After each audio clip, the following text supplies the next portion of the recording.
राधे राधे। जय श्री कृष्णा, जय श्री राम। आज आप इस वीडियो में सुनने वाले हैं राम नाम की महिमा। तो वीडियो को पूरा ज़रूर देखिएगा और वीडियो अच्छी लगे तो वीडियो को लाइक ज़रूर करिएगा और कमेंट बॉक्स में जय श्री राम का नारा ज़रूर लगाइएगा।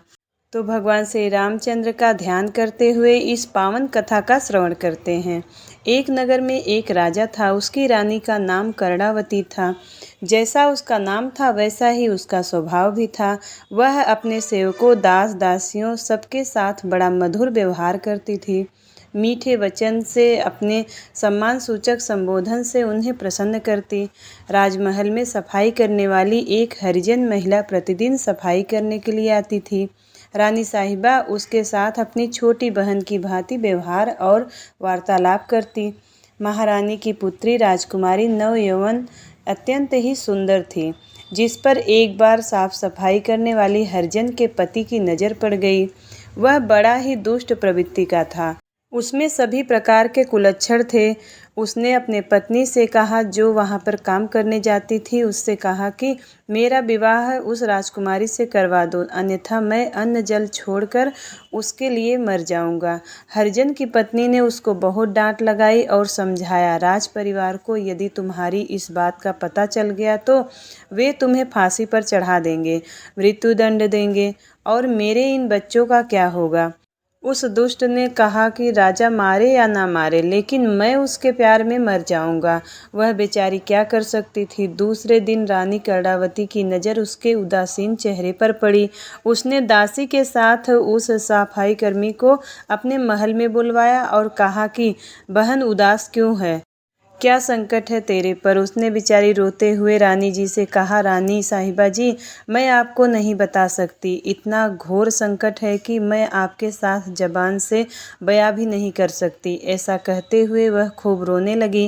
रानी ने उसको अभय दान देकर धैर्य बंधाते हुए कहा, जो कुछ भी है तुम मुझे बता सकती हो।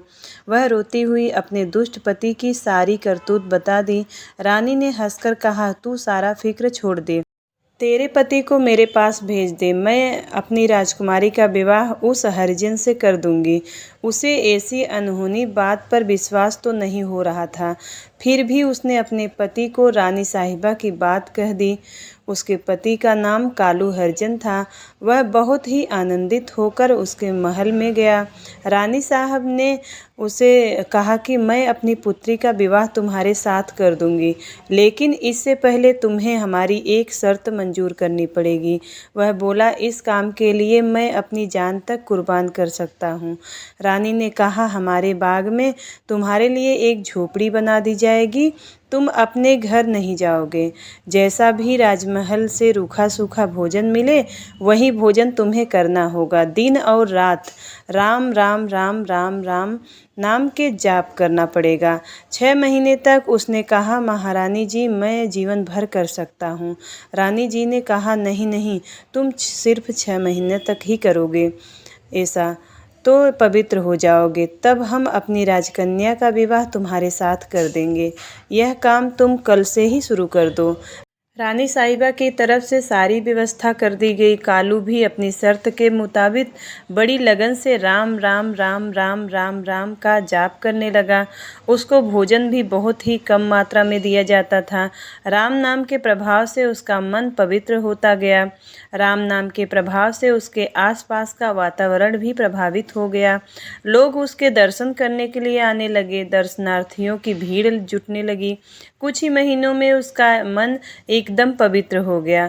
उसके अंदर का भागीपना मर गया। एक दिन रानी साहिबा अपनी राजकन्या को लेकर के उसके पास आई और बोली, कालू जी, मैं अपने वचनों पर राजकुमारी का विवाह आपके साथ करने के लिए तैयार हूँ। कालू ने हाथ जोड़कर रानी साहिबा को साष्टांग प्रणाम करते हुए कहा, रानी साहिबा जी, मुझे माफ़ कर दो। मैं बहुत नीच हूँ जो इस प्रकार के दूषित विचार रखता हूँ। माताजी, आप मुझे क्षमा कर दें।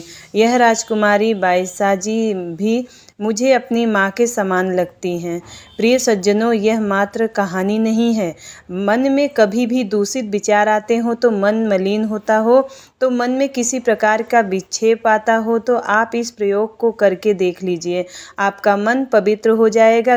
घर में किसी भी सदस्य से किसी बात पर झगड़ा फसाद हो जाता है तो श्री राम जय जय राम का कीर्तन करके देख लीजिए, सब विवाद समाप्त हो जाएगा। प्रेम से बोलिए जय श्री राम।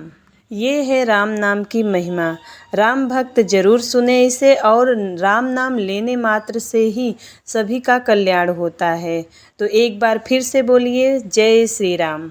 उम्मीद करती हूँ वीडियो आपको पसंद आया होगा। यदि वीडियो पसंद आता है तो वीडियो को लाइक ज़रूर करिएगा, और चैनल पर पहली बार आए हो तो सब्सक्राइब करके जाइएगा। मिलती हूँ अगली वीडियो में, तब तक के लिए जय श्री राम, जय जय श्री राम।